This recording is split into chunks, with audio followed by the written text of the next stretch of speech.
Could you open the door? What do you want? You're in trouble.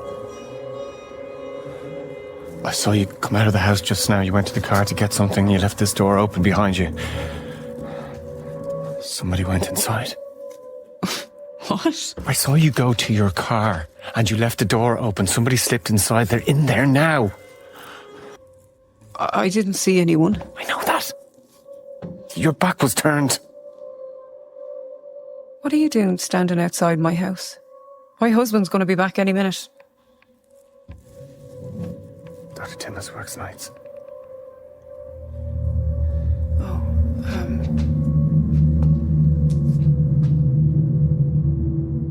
Are you a patient of Ted's? I heard them in the wall. And I came here and I saw someone. Would you just open the door? I'm trying to help you. Hey, welcome back to another episode of Citizen Frame. It's a bonus episode. Now, we did mention last podcast, well, a couple podcasts behind this, that we weren't going to do any more horror for a while, and we are going to stick by that. But we lied. Yeah, we lied. But because we had a delay in getting something out, and I just recently saw this one, I wanted to get one out because I wanted people to know about it. This is a new one, and it's very Hitchcockian kind of story. So it is twists and turns. So if you don't want to know the twists and turns, go fuck yourselves. You're going to listen to us anyway because we're going to spoil them for you. Stay tuned anyway. Or go watch it and then come back and listen to us. Nah. Or just listen to us first. Or just listen to us anyway. Yeah, the movie is filmed there in the south of Ireland, outside of Cork, I believe, Cork County, and it's written by newcomer Damien McCarthy, and he both wrote and directed this one. His first film he wrote and directed called Kavit, and it's about like a killer or a possessive doll bunny in this old house. It's pretty creepy. You would probably get a kick out of it, Trevor. I haven't seen it, but I've heard some decent reports about it.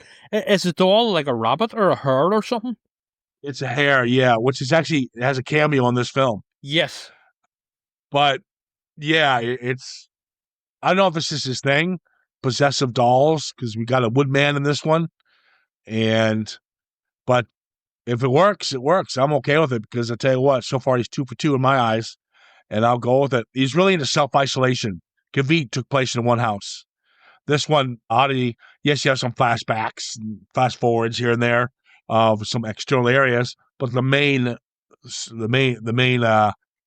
area is going to be this country house. It's basically, in many ways, a haunted house story, but with white. What I liked about it, it plays, oh God, and I watched some great stuff, all the way from The Haunting to, I would say, probably Rope, Hitchcock's Rope. Yeah. Where it's who done it, why they did it, and the spirits there to play ref. A vengeful spirit, yes, type thing. I think as well there's a lot of other things going on here in terms of mythology. I would say he's borrowing a bit from Judaism, Jewish mythology, the whole golem sort of character, which is sort of resurrected, which what I have here as the Wooden Man.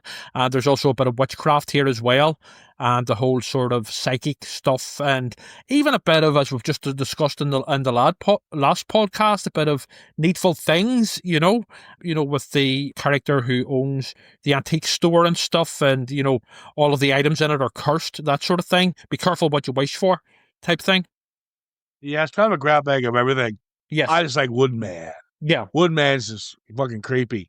So we've got Danny, Darcy, Ivan, Bernie, Ted, Odin, and Yana, and the Wooden Man. Now, very simple cast, very, very easy to follow. Pretty much follows Danny. She has a twin sister named Darcy. Danny is killed in the beginning of this film, the first 15 minutes or so, and the rest of it is Darcy trying to figure out what happened to her sister. And out for revenge herself as well. Yeah, and she's a blind clairvoyant. I would say as well, like the previous film we just reviewed, The Monkey, the twins are played by the same actor. Yeah. Oh, yeah. The sisters are played, Danny and Darcy are played by the same actor. Yeah. Well, they're twins. Well, So that yeah. probably makes sense. That would make sense, right? Mm-hmm. And they're never in the same scene because one's dead. Yes, obviously. Although there is, Okay. well, we'll get to it anyway about Danny.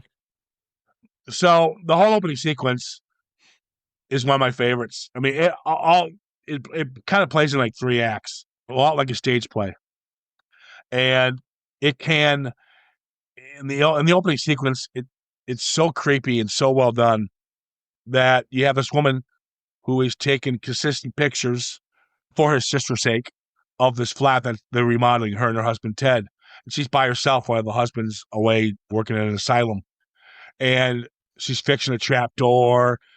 The great thing about this beginning is the setup, and the setup places things that we are going to have to reference again soon. It's kind of blatant, but that's okay. The fixing a trap door, that will come into play. You've got the camera auto-clicking anytime a movement happens. Yeah. All these little tools that are in place will become an important piece of evidence that Darcy or somebody else would need to see or witness.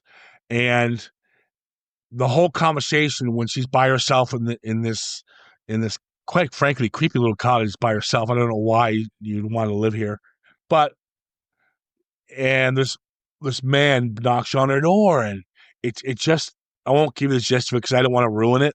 If you are listening to this podcast, I think you got to listen to it because the guy who plays him does a really nice job.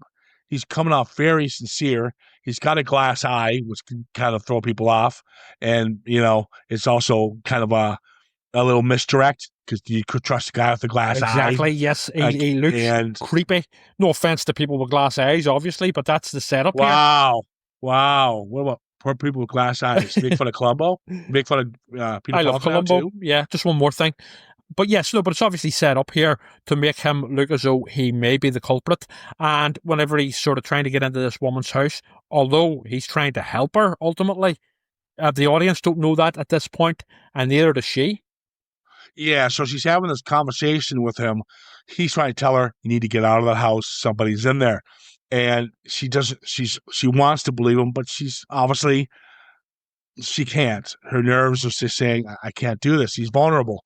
It's very disturbing scene. And what I love about it, this whole opening sequence plays like when you're a kid, you're raised on these old urban legends.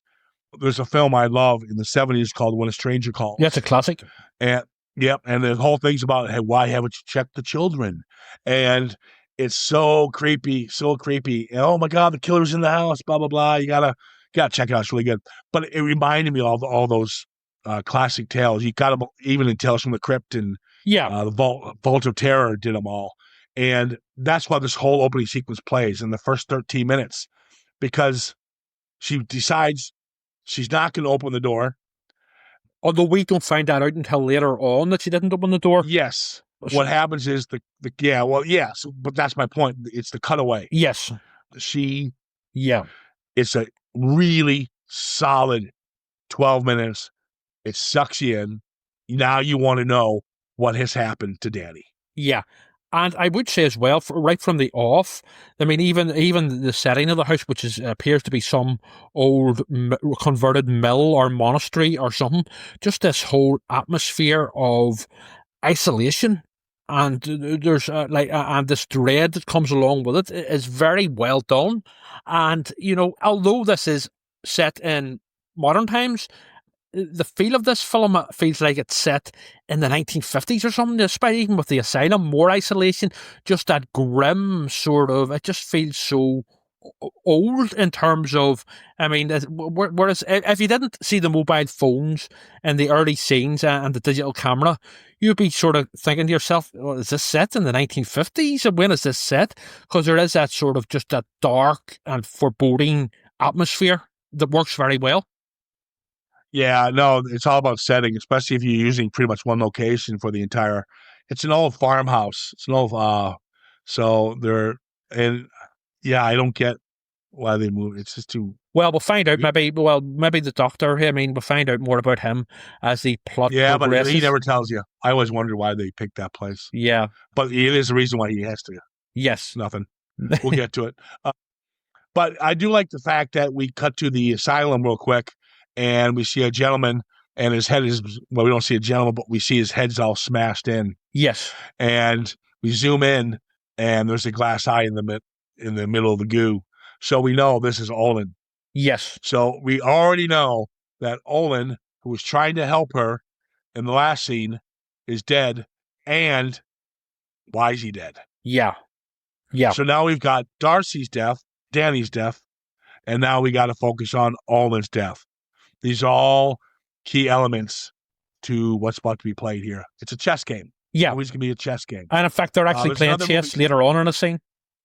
Yep. There's another movie that I compare it to. No, I'm probably dating myself and no one's ever seen it. And actually 2 films, both starring Michael Caine. Sleuth. Yes. And Death Trap. Yeah. And I've seen, I know Sleuth. Yeah. Again, I believe stage plays originally. So yes, Sleuth. Yep. Yeah. So if you're into those kind of things. Now, the first half, pretty much straight Hitchcockian, De Palma-esque kind of thriller. But then it turns. The great thing about Oddity is that you never know what you're going to get. And then it does go hard. That here is a thing I'm going to bring up. I do have to admit, as soon as the doctor, we find out that the doctor has a new woman, after not long after his wife's death, straight away, I did catch it. Hear me, he's fucking behind it, you know? Oh, yeah. But, I don't think it's really a whodunit. No, it's not a whodunit, not an Agatha Christie whodunit or a Columbo whodunit. It's how it was done. Yes. And how they're going to get their comeuppance. But straight away, as soon as I find it's almost like a Columbo. In the Columbo, you already know who did it. You just got to figure out how Columbo is going to figure it out. Yes. Yeah, because pretty much once you find out that the doctor has a new woman almost straight away, it's just like, yeah, he did it, Yeah. And you knew right away, Darcy, she's a blind clairvoyant, and, her being blind, anytime, don't they use her senses more, her other senses, to adapt. So she's not stupid. She knows exactly what's fucking going on. Well, she also does the thing where she gets a hold of the stuff from, the murder scene, and she does her whole feeling them and sort of sensing what happened. So yes, she knows what happened. She soon. I do think it's funny that the doctor, Ted, played by Ted, the husband, who's a fucking dumbass, by the way. Why would you give your clairvoyant sister-in-law the eye of the man who supposedly killed your sister? Why would you give her any type of evidence? Just in case she's clairvoyant. Because he doesn't believe. He's a doctor. He's a man of science. He even states it. He's a man of science. And he states it several times how all of this superstitious nonsense is indeed nonsense. And he's a man of logic and science. And he will in no way in the world buy into the supernatural. So that's why. So he felt that he had basically nothing to worry about in that case. And in fact, that's his character arc in many ways, where he goes from being a complete non-believer to basically being a murderous Mulder by the end of it, Yeah, he gets his comeuppance in more ways than one. Yeah, I mean, that comeuppance is the best. Yeah. Again, more planting of the seed, like I mentioned, the trap door. She tells the story of the bellhop.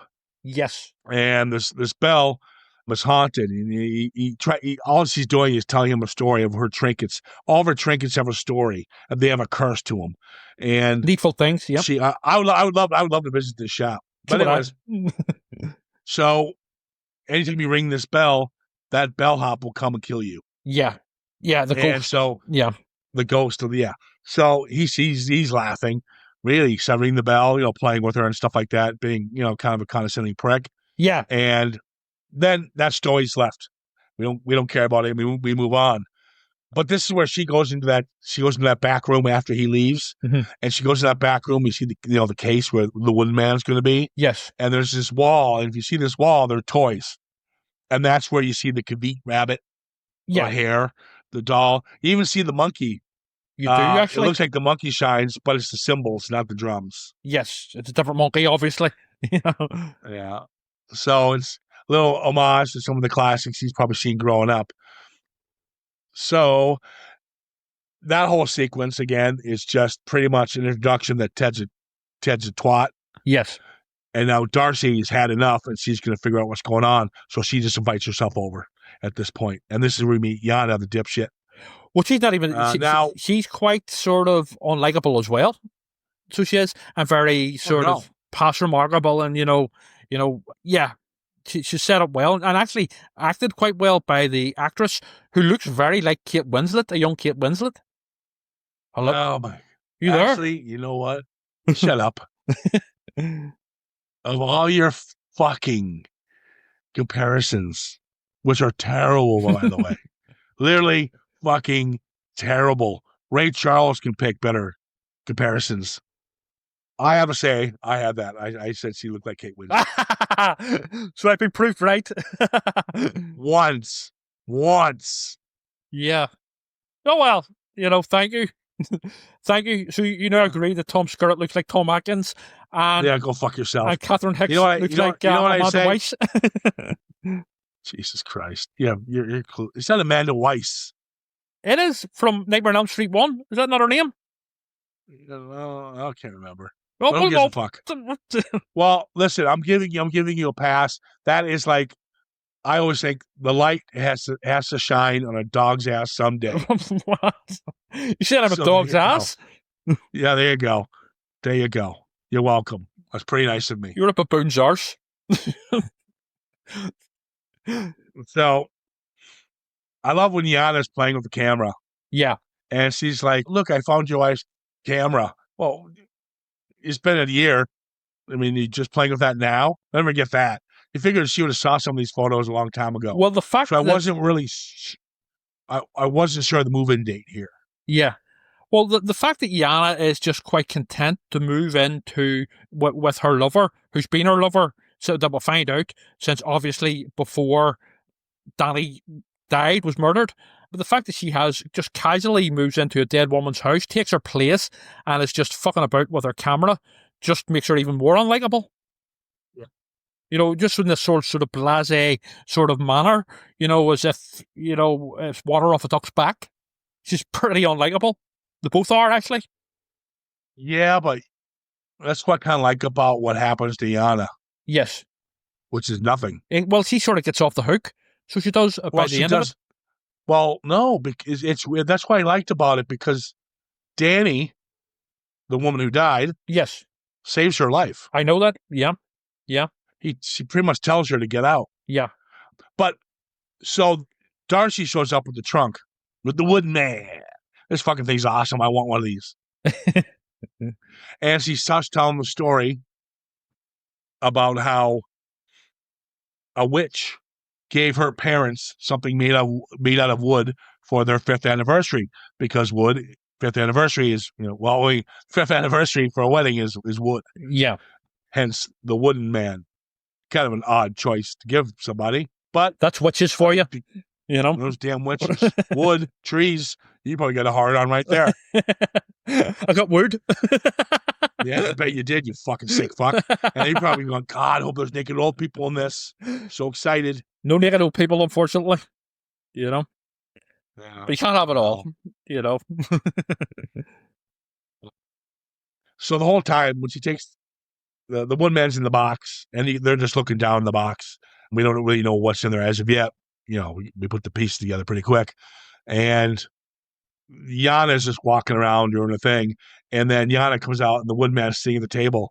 He's like, who put him there? And Darcy's just like, I don't know. So playing with her. Yeah, oh yeah, totally. I mean, she's totally playing with her. The great thing about the Woodman, this thing's so fucking creepy. It's the movements he doesn't make that are scary.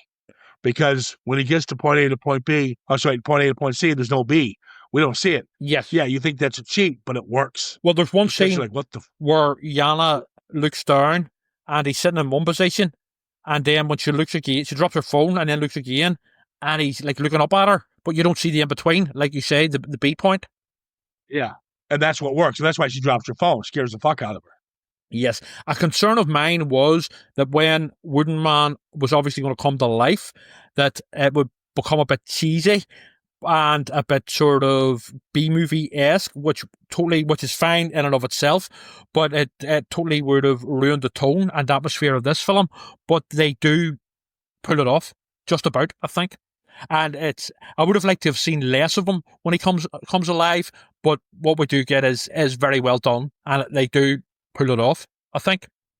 The dialogue between Yana and Darcy is quite good. It's a very intense scene in terms of, there's a scene where she goes, Yana makes a comment, I wouldn't have let they all think Olin killed. That's why the case is closed. Yes. And Darcy knows that's not true. So Yana makes a comment, I would never let him in. That's a stupid thing to do. Yeah. And she goes, let me ask you something, Yana. Am I stupid? No, you're not stupid. Well, my sister... We were identical. My sister looked just like me. She's my twin. Does she look stupid? Mm-hmm. No. Mm-hmm. And then she says, Olin didn't do this. It's a very well... I mean, overall, the acting's brilliant, but this scene in particular is very well done, and it's a very tense back and forward. So it is, and at this point, you, the audience, know, without it being explicitly stated, that Darcy has all the cards here, or is basically in control of the chess game, and she knows exactly what's happened. Yeah. Even though we find out that she has made a mistake earlier by killing Olin. She was the one who killed Olin. Yeah, no. Yeah. Mm-hmm. She admits that. Yes. Mm-hmm. And she goes, I will pay for that. And she knows she's going to die. She does pay for it. Yeah. Yeah. So this is where, when she tells her, when they have these battle of the wits, I guess you can say, when she's pretty much dominating that, it's a cat and mouse, really. We get a flashback. And this scene's just heartbreaking and terrifying at the same time. We see this poor woman is somebody in this house, and she's in this tent. I don't know why she isolates herself in a tent. I think it's with the tent. It's because they were still moving into the house, so they hadn't proper beds yet. So they had this tent set up in the house to sleep in, with sleeping bags and stuff. I know, but did you hear what I said? Yes. Go ahead. Why would you pick to go into a little tent when you got a whole house there? Because I don't think they had beds in it yet. And it was Oh my God. See, dude, listen, genius. Okay, listen. Hold on, I'll give you time. That's where she was sleeping. She was sleeping in the tent. Let me finish, please. She's not going to bed. But she's hiding away. So why would you pick a little tent with one exit and one entrance when you have a whole house you can kind of scope around and kind of get the feel of seeing someone else in the house? Why would you put yourself in such an isolated spot? Well, actually, if you say she wants to go to fucking bed, I swear to God. No, not because she wants to go to bed, but I would actually go even further and say, if this situation was happening to most people in the real world, they would actually run out the back door or try and get some help in some way, not go into a cupboard or into a tent or any of those places. I think the problem is she was vulnerable. She was scared that if she went outside, Olin would be waiting for her. Yeah. If she stayed inside, at least he has the home field advantage. But you don't go into a fucking tent. But anyways, she does go into a tent, and then she hears something, and then she unzips the tent. It's so cool. And then the white mask just pops up. And we don't see anything, but it's very well done, where he walks into the tent with his weapon of choice, a hammer, I think it is. Yeah, it is. And he goes into the tent, and it cuts to, he's all bloodied. We see the innards of the tent bloodied, but we don't see her, and that's her death. That's all we see. It is extremely creepy. The violence is very minimal here. It's more about atmosphere and dread. It's about what we don't see. Else. It's very well handled. We see the before and then the aftermath. It's brilliant, and it's very, very creepy, especially his getup, which is basically a boiler suit and this extremely creepy, sort of porcelain or stone mask. And then it's just very well done, where we know what's going to happen, but then it cuts away and we see the aftermath. Yeah, and this is where we meet out Ivan. We meet Ivan, who's an orderly. He's the one who pretty much we figure out right away. Yes, he did it. We figure out, at this point, we know Ivan and Ted are the guilty parties. Yes, Ivan's done it on behalf of Ted. Yeah, and we find out poor Olin was picked on by Ivan in the way he treated him. And he overhears the conversation because his room is right next to Ted's office, so he can hear Ivan Yeah. and Ted planning her death. And he makes the comment, why not just fucking leave her? And he's right, why not? He goes, I have too much, all my money's invested in this house. Just I take have no the money choice. and the house. Yeah, she'll get it all Yeah. at that point. So he has no choice. Yeah. Now, I do like the voodoo aspect. He mentions it was a witch that gave the one man to her family. Yes. And the one man has these holes in his head like bowling ball. Yes. And each one has something. One would be a picture of the two girls when they were young, a vial of blood, A lock of her. a tooth, Yes. stuff like that. Something relating to what's about to happen. It's kind of like a voodoo or almost like a voodoo doll. Yeah, it's very well, it's like a giant voodoo doll, but also with the witchcraft element of, like personal possessions or like a lock of hair of people who are looking to avenge or get revenge on. So, yeah, like I say, he's sort of, the director and writer, he's sort of, sort of pinching bits of different sort of mythologies and stuff, but it works here. The scene where Danny is going to warn Yana, Yeah. which I liked because it gives the character a lot more weight, how vulnerable and kind this woman was that was taken so abruptly and so cruelly. Yes. She won't even let Yana take the hit, even though she's the one who technically broke up the marriage. Which is basically a good ghost as opposed to a vengeful spirit. Yeah, good ghost. Yeah. She's Casper. That Woodman. Now when the Woodman comes. But anyways, so we got, so she's going through the camera, and she plays this video, and the video is of Danny and Ted in the tent, and they're talking, and she watches the same video again. I was like, why are they showing this again? But this time Ted turns into the dead corpse of Danny. Mm-hmm. And so she panics. Then you see Danny in the corner of her room. She runs out of the bedroom. Things are starting to pick up a little bit. She hears some banging at the crate where the Woodman was placed. She opens up the crate. There are her car keys. She's able to go. She's able to get out of there. She's been that saved. whole thing was planned by Danny. Yes. So, and there's a great shot, and it's almost, it reminded me of the others. It's very, it's Victorian, maybe I want to use.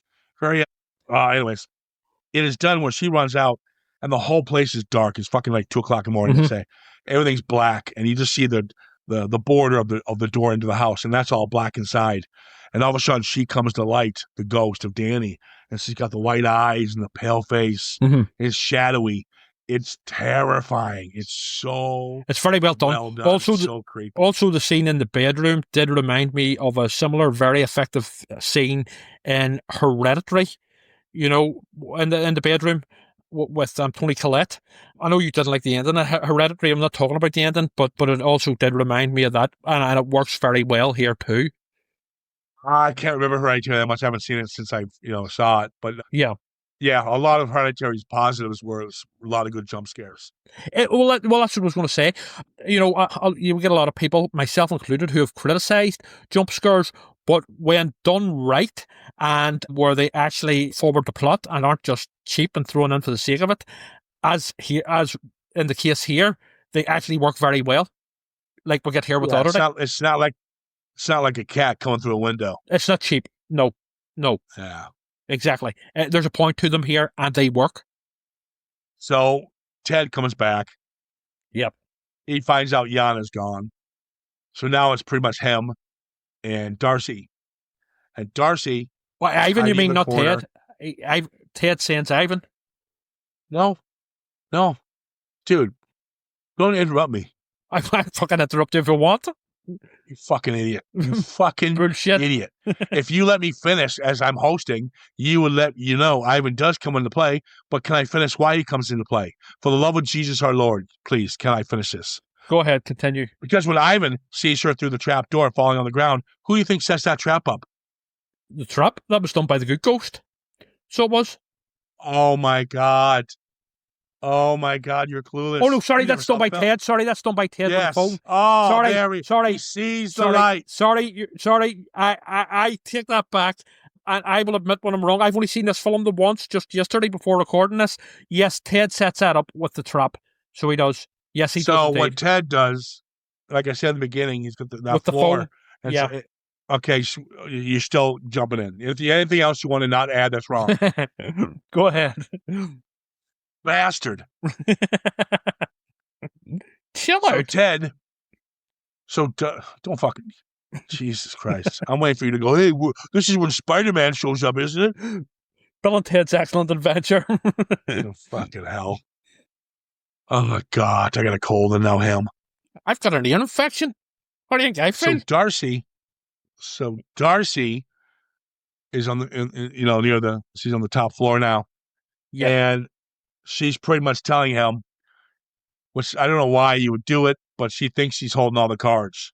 She thinks she has him at this point. But Ted's quite convincing, I'll give him that. But he tells Darcy, I didn't do this. So this is what I'm going to do. I'm going to leave my phone right over here. Pick up this phone when I call. I'm going down to the police precinct. I'm going to have the detective give you a call on this phone. You need to pick up the phone. Please don't do this. Mm-hmm. And it's the one time where Darcy is a little vulnerable, where she's like, let your guard down. Jesus, yeah, she lets her guard down just that 1 second. So he leaves, time passes, the phone rings. But what she doesn't realize is Ted has lifted the trap door open, and so when she walks to get the phone, she falls through. Straight down. Terrible. I felt so sorry for her.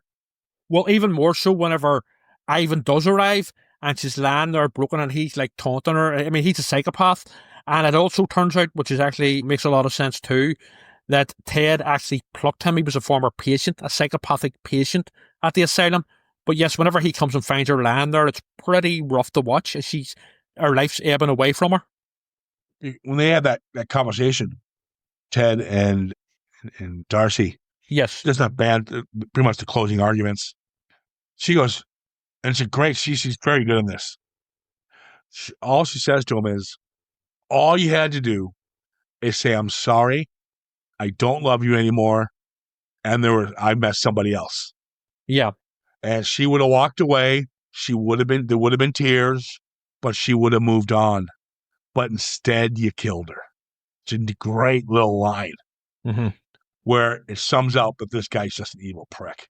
Yeah, basically. He's a sociopath, whereas Ivan's a psychopath. Yeah. And it actually makes a lot of sense because, a lot of psychopaths and sociopaths are actually medical professionals, apparently, according to, statistics, because it's the whole playing God thing, which that profession apparently seems to invite. So when Ivan shows up to clean up the mess, pretty much what Ted was telling Ivan to go clean up the mess, he shows up and there she is on the floor and she's pretty much dead, but she's still hanging on there. And her last thing is, we are both connected. We are both connected. She gets the Woodman to come up and do what needs to be done with Ivan. Yes. And this whole sequence of him being chased by a Woodman, you figure it'd be like very funny because he's slow. But the way they manipulate him, they lock all the doors. So if he goes upstairs and tries to go to the back door, he can't. No matter what, he's going to have to face the Woodman, and the Woodman's just taking his time, coming up the stairs, and you can hear the creepiness. Like when he goes down the stairs, and then you see the Woodman, he's no longer on the table, and his head moves to down the stairs, and there's a Woodman looking up him from down the stairs. It's so creepy. Well, and then you hear him walking up the stairs as he's walking the other way, and the whole thing is just so effective. Yeah. Until obviously he has to jump. And he gets a compound fracture. Well, it goes back to the whole sort of, the slow-moving zombies and how, or Frankenstein's monster, how they always catch up with them in the end. But here, it was a worry of mine that it was going to, with the Woodman coming alive, it was going to be cheesy and ruin the atmosphere and tone of this film. But they pull it off, and you just, maybe a little too much you see of the Woodman whenever he's alive. I would have liked to see less, but it does work, and it's very sinister. And what's great about it, I just caught this in my fourth viewing. I've seen it. Mm-hmm. I don't know why I didn't catch it. The Woodman is going to crush his head. But the reason he doesn't finish the job is because Darcy dies. Yeah. Yes. I didn't catch that because they were both connected. And once she died, he couldn't finish his job. So he's pretty much just laying there holding Ivan's head. And that's why Ivan is still alive. in the hospital where Ted obviously Well, is going to. with Darcy saying we're both connected, and that has a double meaning to her sister who was murdered, but also, as we find out with the Woodman, it's a double meaning. What is it? Sorry, what? When Darcy says we're both connected, that has a double meaning. It could mean that we're both connected, as in her and Danny, but also her and the Woodman. Oh yeah. But she was always connected with Danny, really. Yes. Well, she says it earlier on to Yana, but it takes on a different context later on, whenever she's laying down, and you think maybe she's talking about Danny still, but Danny's actually a good ghost, and she's not looking a good ghost. She's looking badass Woodman, who she's also connected. Yeah, that's why she brings the Woodman. Yeah, because otherwise the ghost would just take all the killing. yeah. No problem. But because she's a good soul and a good spirit, and technically so is Darcy. Well, somebody has to do the job, and that's what the Woodman's for. He's the hitman. Yeah. Just like Ivan's also the hitman for Ted. Yeah. Mhm. I do love. We know Ivan gets his comeuppance. We won't go into details of it, but the ending's the best. Yeah, It is so fun. Ted goes in. There's a package waiting for him at the door. Everybody's dead. He's moved on. He's like, fine. Yana wants nothing to do with them.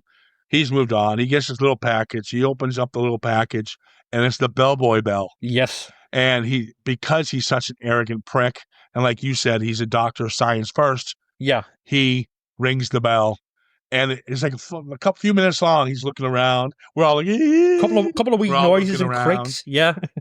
Yeah, the little things you hear that you would hear in a house would scare the shit out of you at this point. But he's taking it all, he's doesn't bother him at all. He's like, and at the end, he looks around, he chuckles, and then we quickly cut to the right side of him, and the dead bellboy's. Yeah. So creepy. Yeah, I do love that he is hesitant about, before he hits the bell, and he sort of, and then he is a bit nervous, but then he laughs and says, oh, this is nonsense, I'm a doctor.